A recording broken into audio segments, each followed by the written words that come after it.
गेहूं के निर्यात के साथ साथ अब मक्के के एक्सपोर्ट में भी एक बम्पर तेजी देखने को मिल रही है। मक्के का निर्यात पिछले 5 सालों में रिकॉर्ड स्तर पर पहुंच चुका है।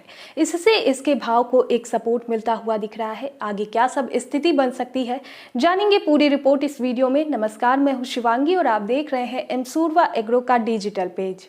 मक्के का उत्पादन ये साल काफी अच्छा रहने की उम्मीद है। अच्छे भाव को देखते हुए एक बार फिर किसानों के मन में इसकी खेती को लेकर एक पॉजिटिव सोच आ रही है। देश में सभी अनाज उत्पादनों में मक्के का प्रमुख स्थान है। इसकी खेती देश के लगभग सभी राज्यों में की जाती है। मक्के को खरीफ फसल कहा जाता है, जो विश्व स्तर पर भी उगाई जाती है। कई क्षेत्रों में तो मक्के की खेती रबी के समय में ही उगाया जाता है। यह अनाज मानव शरीर के लिए काफी लाभदायक होता है, साथ ही यह पशुओं का मुख्य आहार है। जहां एक तरफ गेहूं के निर्यात पिछले 1 साल से तेजी पकड़ रही है, वहीं मक्के के निर्यात में भी लगातार बढ़ोतरी देखी जा रही है। नई फसल अभी आने में काफी वक्त है, जिससे स्टॉक में रखे मक्के की कीमतों को अभी एक अच्छी तेजी देखने को मिल सकती है।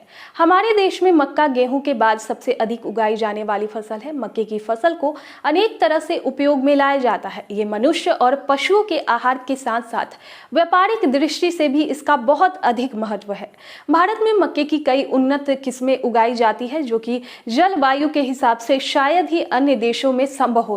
भारत से लगभग हर कृषि उत्पाद का निर्यात पिछले कुछ सालों में बढ़ा है, जिससे सबसे ज्यादा अनाज और मसाले का नाम आता है। मक्के का भाव जब भी ज्यादा बढ़ जाता है तो इसके एक्सपोर्ट को बंद कर दिया जाता था, पर यह साल अभी तक इसके निर्यात बंद करने में कोई कदम नहीं उठाया गया है, जिससे लगातार अच्छी क्वांटिटी में इसका निर्यात जोरों से किया जा रहा है। बांग्लादेश में मांग मक्का निर्यातकों के लिए उम्मीद जगी है। बांग्लादेश भारत से अच्छी मात्रा में मक्का आयात कर रहा है। पिछले वित्त वर्ष में बांग्लादेश ने भारत से 12 लाख टन से अधिक मकई का आयात किया था। पोल्ट्री और स्टार्च क्षेत्रों की मांग के कारण घरेलू बाजार में मकई की कीमतों में बढ़ोतरी देखने को मिली है।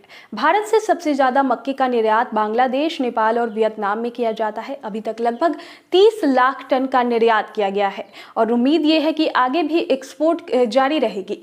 पिछले साल पूरे विश्व में लॉकडाउन लगने की वजह से लगातार इंडस्ट्री बंद पड़ी रही, जिससे मक्के की डिमांड में बहुत गिरावट आई थी।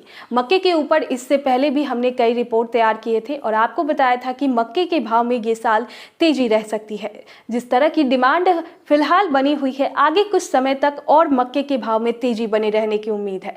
भाव की बात करें तो अच्छी क्वालिटी की मक्के का भाव 2200 से 2400 तक महाराष्ट्र की मंडियों में देखने को मिल रही है। वहीं मीडियम क्वालिटी का भाव 1900 से 2100 तक नीलाम किया जा रहा है। हल्की क्वालिटी का भाव 1600 से 1800 तक देखने को मिल रहा है।